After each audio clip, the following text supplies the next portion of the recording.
Hey misses, it's time for another 1 minute review, and today we're taking a look at Nucleum. Now Nucleum is by Board and Dice, and I was stoked to get a message from them saying they were looking for reviewers and people to check this game out because if nobody knows, I'm a big aficionado of Euro and Crunchy style games.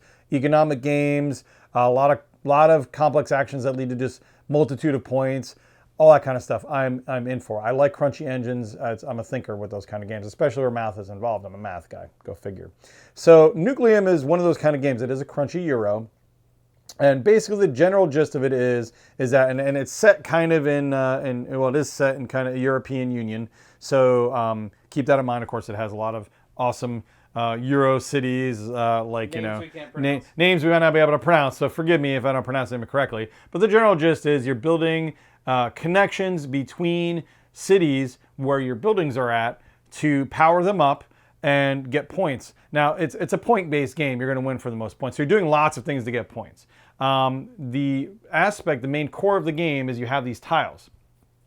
And these tiles have actions on them. And the cool thing is there's a little bit of an asymmetric aspect because everybody has a basic board with your buildings, your turbines, your mines, and your income and stuff. And then you have your tech tree. But the tech tree actually is where your asynchronous, or your not asynchronous, asymmetrical. I like saying asynchronous for some reason. Asymmetrical aspect comes in. Each board is a little different, has different technologies and different kind of, not really powers per se, but their own thing.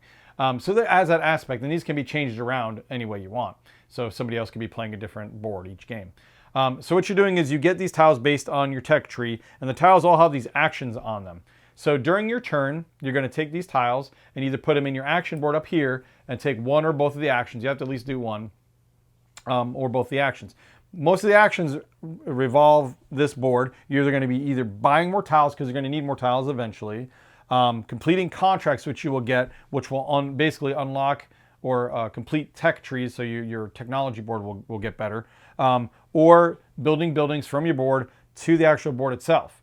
Now, one other thing you can do with these tiles, actually, but you kind of lose them forever at that point, is take them, put them on the board, and then you basically trigger the abilities on the tile if the colors match. So if I put this down, say here, I'm going to trigger this orange ability because it matches the area that it's being built at.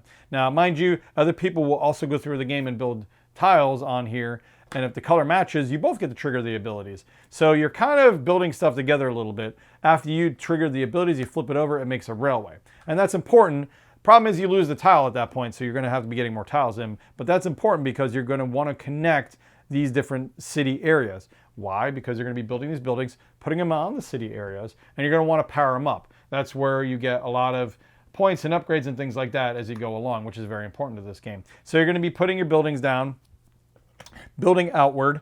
Now you're like, okay, so I'm building buildings, I'm doing stuff. What are the power plants and everything else? Well, that's how you power up your buildings. Your buildings need so much power.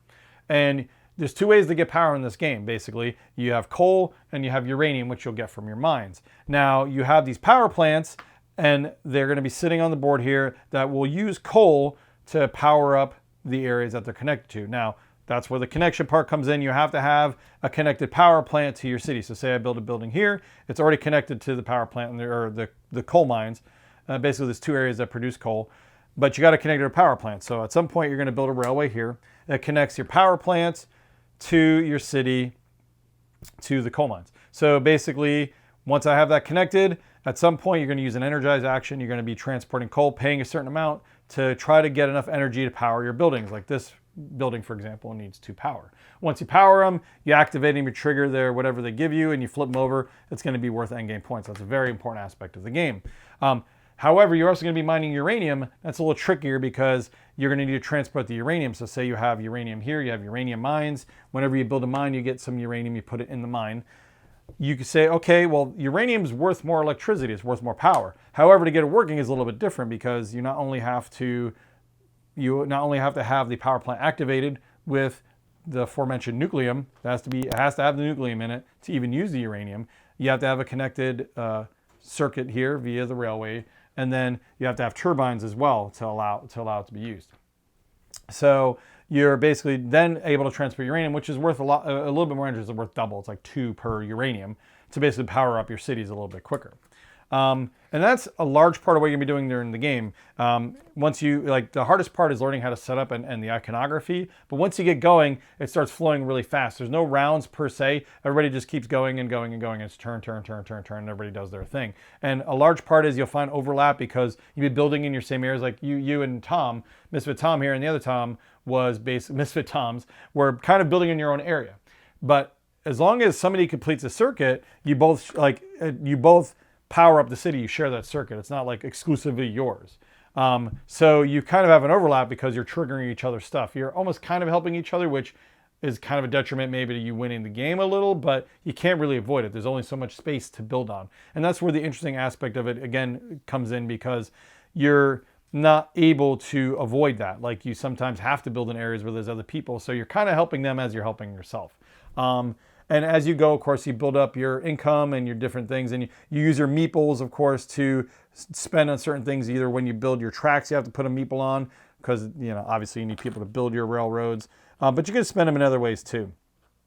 So yeah, there's a lot to do in this game, and I absolutely loved it. The strategy takes time to develop. Expect when you first start that it's a bit sloggy. You have to figure out how to do the setup, and that could be a little bit in the beginning and kind of figure it out. But once you get the iconography, it just starts flowing. You start playing your tiles. You're like, okay, I'm going to do this. I'm going to buy more tiles. I'm going to get this and this and that. And then you just keep going on from there, building your railways, and it starts flowing very, very quickly. So while it is a crunchy Euro, really the large part of the crunchy comes in, I would say, is a strategy. Wouldn't you say that, Misfit Tom?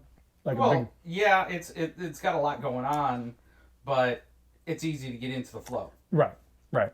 And that's the thing. And that's a sign of a good game, I think. You don't want the mechanics to detract from you. I hate it when I run into a game and if it has any hitches where I have to go through the rule book and be like, okay, where's the timing on this or what's this? There's no hitches. It's like, once you get the iconography down, once you learn that part of it, which happens pretty quickly because the iconography is very clear on this, you just go around and you go around and you go around. It allows you time to kind of have fun playing the game and figure out where the strategy goes rather than going, okay, how does this, let me check the timing on this, let me da-da-da-da. You don't have to deal with any of that.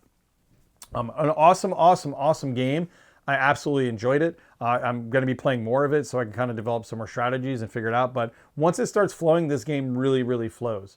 I think especially having more players is even more fun just because it gets a little more crowded and you start completing other people's stuff and it just makes it a little more interesting. I haven't played a 2-player game of it yet. I'm not sure how much that impacts it. You might be in separate areas entirely, so that aspect might not come into play. So it might play better at high level players. Maybe it just kind of depends on the experience you're looking for. Absolutely awesome game though. I love the vibe. The iconography is clear. The components are very solid. A very gorgeous game, guys. I would like metal coins though. Maybe I'll find metal coins. I think they actually sell metal coins on the site for them, so I'll have to go check. But otherwise, guys, this game is a solid 4 out of 5 for me. Absolutely great game. It is a crunchy Euro, although, like I said, most of the crunch comes in the strategy rather than the gameplay. Once you get the gameplay aspects out of the gate, and it will happen fast, you'll start flying, and then from there the fun begins. The only reason I say is I wouldn't give it a 5 is largely because it is crunchy. It is something that you have to sit down, you have to read, you have to learn for a few minutes, get the iconography down. And for people like Mr. Tom or other people who are maybe not into that, it might turn them off at first. But I promise you, once you kind of get them going, this game flies and it is a ton of fun. It is a very well done game and I absolutely enjoyed it. 4 out of 5. If you want, a solid, and I hate to use the word engine building, but because you're not really building an engine so much as building action tiles, but a solid game all around that I think a lot of people will enjoy if you get them past the fact that, it looks complex, because it really is not really that complex. There's a lot going on, but the actual game complexity is not crazy or anything like that. You're just taking actions, playing tiles, and having a good time. Nucleum, guys, check it out. 4 out of 5. Board and dice. This game's a knockout. Have a lot. Just trust me. Check it out. Don't be put off by this looks complicated. It moves very fast once you get out of the gate, guys. Until then, of course, as always, pay attention. Was it 1 minute? That was 1 minute, right? Oh, sure. Yeah. Oh, by the way, secret ingredient in Lucky Charms, Nucleum. Just letting you know. Just letting you know now. It's delicious. Delicious. Don't eat the Nucleum. Don't. No. I don't have the squirt gun. I don't have the squirt gun. Until then, next time, as always, check out our other reviews here. Like, subscribe, all that other good stuff. And as always, game on.